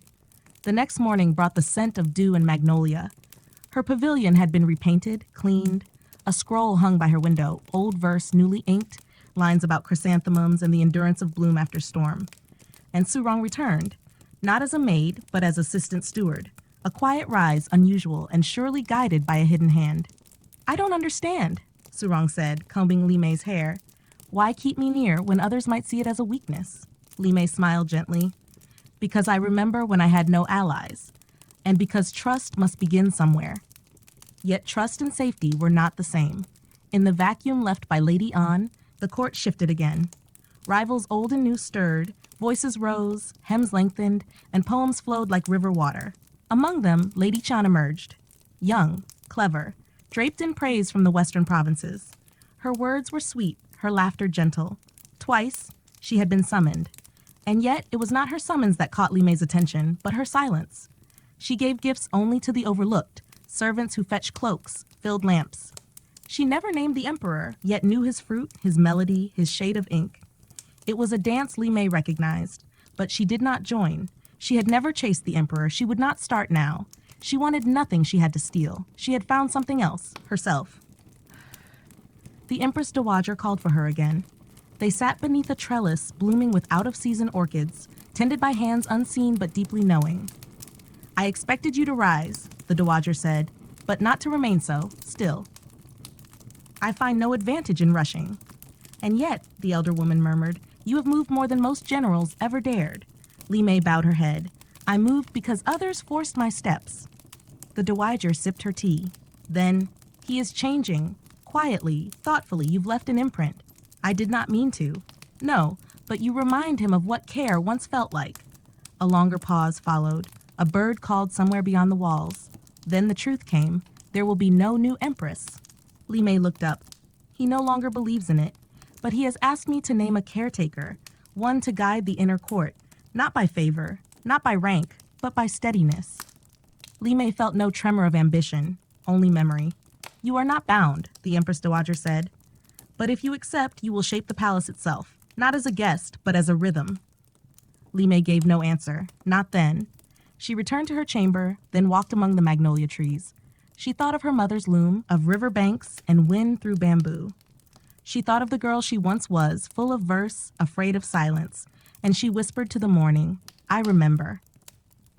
She lifted her face to the sky, and this time she did not fear what it might hold. The title bestowed upon Li Mei was not shouted nor paraded. There were no trumpets, no silk banners unfurled. The title came not with ceremony, but with a folded handkerchief, white silk, embroidered with a single character, Qing, Qing, pure, clear, silent. It was a word that carried no rank, bore no official seal, and yet within the walls of the Forbidden City it shifted the breath of the palace. It moved doors without opening them. It bent the course of eyes, uttered. She was now the steward of the inner residence. Not a ruler, not a favorite, a presence, a guardian of balance, a vessel of quiet trust. Her tasks were as vague as the role itself, to see without being seen, to hear before words were spoken. She gathered unrest before it hardened into revolt, settled quarrels before they became history. She held petitions in her hands, the cries of concubines too small to be noticed. She smoothed edges and wove threads. She brought order, not through rule, but through rhythm. It was not a promotion upward. It was a step sideways, out of the court's game into its breathing walls. Surong saw this first. You have stepped out of the game, she said one morning, her hands folding registry slips like petals. Or into a different one, Li Mei answered, her voice like wind through bamboo. The emperor had not summoned her in weeks. He had turned inward, seeking stillness in scrolls and the company of ancient voices, in the library, in the study of sages. Beauty, music, he left them now for others, for Lady Qian. A new face, a rising name. Her laughter was subtle, her grace measured. Her poems wove prettily around the edges of evenings. She walked gently and spoke less. It was said she had not yet misstepped. Li Mei watched. But she did not follow. She had known the warmth of favor and the fire beneath it. She had felt its light and stepped away without being consumed. Now she stood elsewhere in the gaze of the court. Not as a rival. As something quieter, women began to come to her. For help, not allegiance. a broken comb, a mislaid fan, a servant who wept without cause. Small things. But palace life was made of small things, and every sigh held story. Lady Wen came first. "The musicians ignore my summons," she said flatly. "They go to Lady Qian." Li Mei listened. "I will speak with the Master of Harmonies. She's been summoned 4 times in 8 days." Li Mei smiled softly. "The lantern still burns, but oil does not last forever." Lady Wen blinked, then smiled. "You are different." More came. A concubine who doubted her maid, a physician who noticed herbs sent only to one hall, a chambermaid who feared false accusation. Li Mei answered none with accusation. She did not punish. She shifted. She reassigned. She reminded. She mended. The balance began to hold. Then came the jasmine-scented warning. A letter, unsigned, but marked with Lady Qian's favored oil. "He no longer calls for you. Why do you still whisper? Step back. Let the new sun rise. Not rage. Caution." Lady Qian had seen the truth. Li Mei's strength was not proximity, but presence. Not words, but what they left behind. Li Mei burned the letter, then had the jasmine plant moved from the outer gardens to the far western pavilions. A reply, without words. That evening, it was not the dowager, but the empress who called her. In the hall of fragrant stillness, amid scrolls and jade counters, they sat. "I've watched you," the empress said. "You have built balance where none dared. I only listened. And that," said the empress, "is what was needed." She poured tea, hand steady. "We have no heir," she said, "and though the world watches for one, perhaps not all legacies are of blood." Li Mei waited. "You do not seek power. That is why it bends toward you." "I seek peace," the empress nodded. "Then keep it, as long as you are able." They drank. No toast, no vow, only stillness. When Li Mei left, the stars had begun to rise. They spilled silver upon copper tiles, casting shadows long and unafraid. She walked alone, but no longer beneath a weight. The palace unfolded before her, not as prison, but as path. The first signs of winter came not with snow, but with silence. No frost adorned the rooftops. No flakes danced across the courtyards. Instead, there was a hush, soft and creeping. The birds stopped singing. The fountains slowed their spill. Even the wind, which once whispered through the bamboo like a playful child, now slipped through the palace like a forgotten breath. Within this silence, the forbidden city listened. Li Mei knew the seasons not by calendar, but by stillness, by the way servants spoke, by the absence of laughter. The corridors of women's pavilions no longer echoed with idle chatter. Eunuchs passed quickly, no longer pausing to gossip or linger. The air itself felt suspended. It was the month of red lanterns, the festival of long light, where women, cloaked in grace and hope, created lanterns to be judged in silence. They were not simply decorations, they were declarations. Each one a delicate shout in a world where women rarely raised their voices. If the emperor paused, favor bloomed. If he did not, the light flickered, seen, then forgotten. This year, the court watched Lady Qian. Her lantern had been the subject of whispered marvel, a swan mid-flight, pearl-winged, gently spinning. Its tale, a parable of loyalty and longing, was rehearsed like scripture among her servants. Li Mei submitted nothing. The empress had said her position did not require it. And yet, one arrived. A simple red lantern, circular, bare save for a single faded line of poetry. That which does not glow brightly may yet outlast the fire. No one claimed to have sent it. She set it aside. On the night of the walk, the palace turned to starlight. Courtyards glowed. Lanterns of phoenixes, dragons, blossoms, and beasts shimmered on curved poles. Silk robes rustled like autumn leaves. The emperor, between the empress and the empress dowager, began his quiet procession. He walked unaided now, steadier each day. His face still bore the shadow of exhaustion, but his gaze was no longer lost. When he reached Lady Qian's lantern, he stopped. She stepped forward, bowed with perfect grace, told her story, soft, wistful, beautifully measured.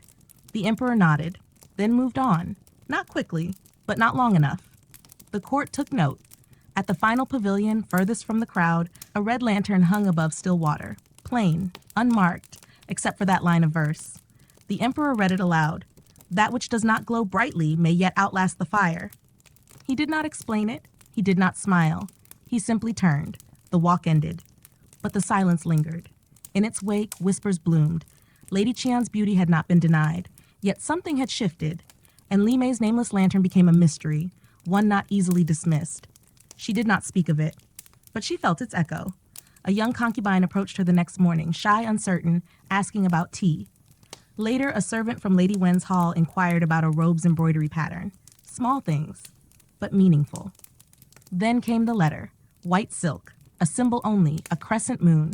Even when the sun rules the sky, the night waits. We see you. It was not from the emperor. It was from the court, not a declaration of power, but of presence. Lady Qian said nothing. But a gift came, persimmon candies in a lacquered box. Li Mei did not taste them, but she wrote in reply, "Some sweets are best left unopened. Still, the offering is seen." It was not a rejection, nor a challenge. It was truth. Winter deepened, duties resumed.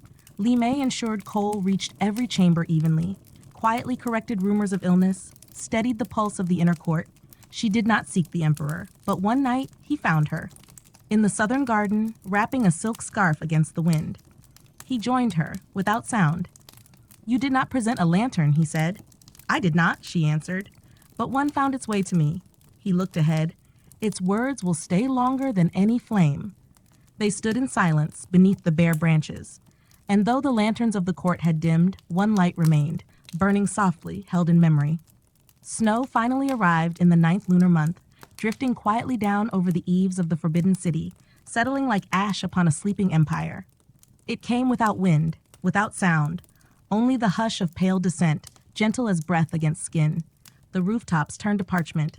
The courtyards, once full of motion and murmurs, grew still, every edge softened, every crack in tile hidden. The palace, so long brimming with whispers, seemed now to hold its breath. Li Mei stood at her window wrapped in indigo silk, a gift from the Empress Dowager, and watched as dawn spread its softest colors across a world remade in white. Below her, the snow lay untouched. Soon, a eunuch would sweep it into perfect curves, removing any trace of passage, returning it to illusion. The cold deepened, and with it, silence deepened too. The emperor appeared less and less, not for frailty, but for thought. He had retreated to the antechamber of imperial echoes, a forgotten hall, older than most in the palace. It had been built for reflection, not rule, its black stone floors and latticed walls designed to cradle every whisper, letting no word fade too quickly. He read there, wrote there, remembered. And one afternoon, as snow whispered against the walls, Li Mei was summoned. No parade, no fanfare, only a slip of paper carried by a silent eunuch. 2 characters, Echo Hall. She followed, past corridors lined with winter paintings, through doors of aged cedar, until the scent of ink and memory greeted her. Inside, the emperor sat alone, not crowned, not adorned, draped in scholar's robes, hair loosely tied. Before him, a scroll stretched across a low table. The ink upon it still glistened, as though his thoughts had just taken shape. He did not look up. "Do you know why this place is called Echo Hall?" Li Mei stepped softly. "Because sound lingers here," she said. "Longer than memory allows." He nodded. "My father brought me here as a boy. He told me these stones remember even when we forget." A pause. Then he gestured for her to sit. "I've been writing apologies," he said. "To women I failed to understand. To men I allowed to rise in error. To a child I thought I needed." His voice did not crack. It flowed, slow and clear, like meltwater in spring. "I don't know if emperors are allowed guilt," he murmured, "but I feel it." She watched him, not as monarch, not even as man, but as someone unmasked. "I have heard more truth in your silence," she said, "than in 1,000 decrees." He smiled faintly. "I'm tired, Li Mei. You're not alone." He turned to her. "I once believed power meant standing above, but you." He stopped. "You guided, quietly, without seeking to lead." She lowered her gaze, not by design, only by survival. He looked again to the lattice wall where snow kissed the wood. "If I gave you leave, would you go?" Her heart stirred, but not with fear. "I would miss the wind through tiles, Surong's chatter, the smell of old ink. I would miss what I made here." A breath. "But yes, if free, I would return to the river." His smile did not falter. "And if I asked you to stay?" She looked into his eyes. "Then I would remain, not for favor, but for memory." He tied the scroll before him with silver twine and held it out. "I have thought of abdication." He said it plainly. "The world changes, and I am tired of wearing the dragon robe." Li Mei said nothing. She did not need to. Snow was change, and it made no sound. "I may not do it," he added, "but I needed to speak it. Here, where the walls remember." He rose. "I will not summon you again as I once did." She bowed. But I will call for you if you would still come. She bowed again, deeper. I will come. And then he handed her the scroll. For you, not for history, for silence. She left the hall as the snow thickened. Each flake clung to her like ash from a fire long cooled. Back in her chambers, she placed the scroll in a lacquer box lined with her mother's cloth, soft, worn, embroidered with rivers. That evening, she did not sit by the fire. She stood beneath the falling snow, no longer concubine, perhaps not even consort, but something gentler, a keeper of echoes, a guardian of quiet. The days shortened in quiet succession. Winter, now fully rooted, wove its chill through every crack and crevice of the Forbidden City. Snow rested like breath held too long, soft upon the tiled ridges, patient along the palace stones. Smoke curled skyward from chimneys like prayers, wordless, drifting, unclaimed. But the frost no longer crept with menace. It brought no fear now, only quiet. In the pavilion of moonlit grace, Li Mei moved through this season with calm gravity. The old artifice of court had faded. Her face was bare of paint. Her hair, once sculpted in jade-bound loops, now fell simply about her shoulders. Her robes spoke not of rank but of rhythm, the soft wave stitch at their hem her only adornment. She had become the palace's quiet metronome. The emperor no longer summoned her, but she felt no absence. For in his silence there was something more sacred than summons. From time to time, tokens arrived. A lotus seed dried in winter air left upon her desk. A line of verse, no name sign but the ink unmistakable. A strip of mulberry bark rough and wrinkled, his first handmade page. Not messages, memories. She kept them all. Then one evening, Surong returned with news. There are whispers, famine in the north, not soldiers, but hunger. Li Mei looked up. The Empress has sent an envoy. She did not tell him. Li Mei closed her book. Peace without clarity becomes a veil. And so, the next morning, she went to the Empress. They met among the portraits of forgotten women, eyes forever painted open, stories never spoken aloud. You've heard, the Empress said. I've heard enough to know silence is becoming weight. The Empress did not deny it. Her ivory sleeves trembled just slightly in the cold. He needs space, she said. Not questions. He needs truth. A pause. Then softly, almost reluctantly, the Empress said, I never envied you. Li Mei bowed her head. I had no power to become anything else. And yet, that is what gave you power. She rose. He speaks of Jiangnan, of stepping down. Do you think he will? I think he longs to. Then let us help him walk unbarred. In the days that followed, the palace began to shift, not with uproar, but with preparation. Scrolls moved behind closed doors, footsteps softened. The distant nephew appeared beside the grand tutor. A future took quiet shape. And still, Li Mei watched from apart. Until the dream. She saw her village, the river, the plum tree, the soft hum of a song she had forgotten. Her mother poured tea. Her father wrote. The swing moved gently in wind. She woke with dried tears at her temples. She dressed. She crossed snow-laden paths, waited at the hall of the red gate. She waited in silence until at last he opened the door. No robe of state, only gray, soft garments, like stone, like bark, like soil before spring. No words passed. He stepped aside. She entered. Books lay open, ink painting unfinished, a river curling between hills. He sat. She joined him.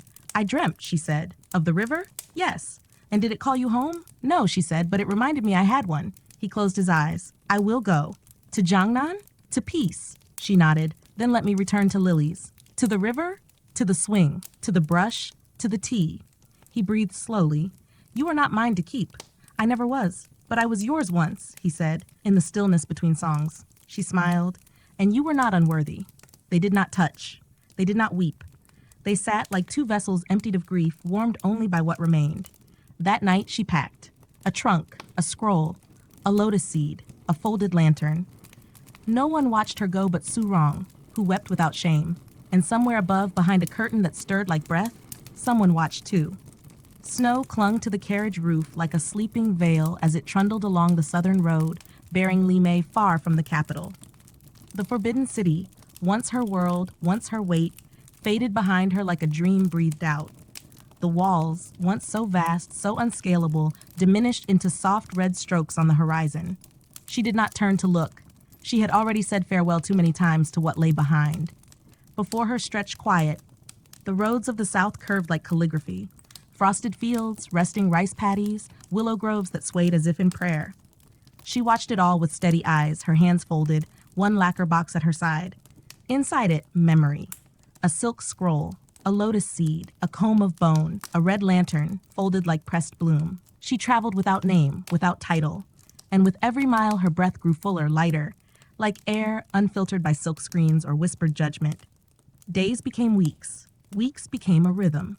She crossed moss-grown bridges, paused at mountain temples that smelled of age and incense, drank from ceramic cups offered by strangers who sensed reverence in her stillness but did not ask. Then one day, she saw it, Jiangnan, her village, the bend of the river, the weathered path, the plum tree, still standing, still blooming, the swing still hung from its bough, aged, crooked, but waiting. At the gate, her mother, older now, smaller somehow, but with hands that reached just the same. Li Mei stepped down. No drums, no audience, only wind and startled birds and the hush of coming home. They embraced without words. Inside, the house was quiet, a bowl of warm congee, a chair still worn smooth where her father once sat, his inkstone in the corner, untouched. He had passed, 3 winters ago. Her mother said nothing. She didn't need to. Li Mei stayed. Days passed in softness. She walked by the river, washed her hair in rainwater, learned again the shape of the land, the voices of birds, the rhythm of trees. Here she was simply Mei, no longer watched, no longer measured. Villagers came, not to praise, but to welcome. They brought rice, persimmons, a whistle carved from reed. No one asked of the emperor, but one elder did say, "You have returned," and she had. She taught, not in halls, but in hours. Girls came with trembling verse, women with quiet questions. She brewed tea. She listened. She soothed new life into the world. At each lantern festival, she made one light, plain, red, with a hidden poem no one heard. She let it rise alone into the sky. One spring, a rider came, no crest, no seal, only a box and a message. She opened it by the river, a poem. Where the river bends, I once turned to. Where the plum blooms, I once hoped. Where the silence grew, I once found you. No name, but she smiled. She placed it gently among the others. The emperor stepped down. The capital shifted. Names changed. Curtains drew over old stories. But her name faded without vanishing, like snow melting into ink, like a lantern disappearing into stars. Years softened her hair, slowed her step. But she wrote again, not for courts, but for girls beneath the plum tree. Stories of silence, of memory, of women who never asked to be chosen, but chose themselves. And they listened, for they saw truth behind her eyes. When she passed, it was quiet, in the garden. Under bloom, brush in hand, her last poem unfinished. The village laid her by the swing. No title marked the stone, only one word, Mei, plum. Each year at the festival, a red lantern rose. No one spoke her name, but every eye followed it, glowing soft until it vanished into night.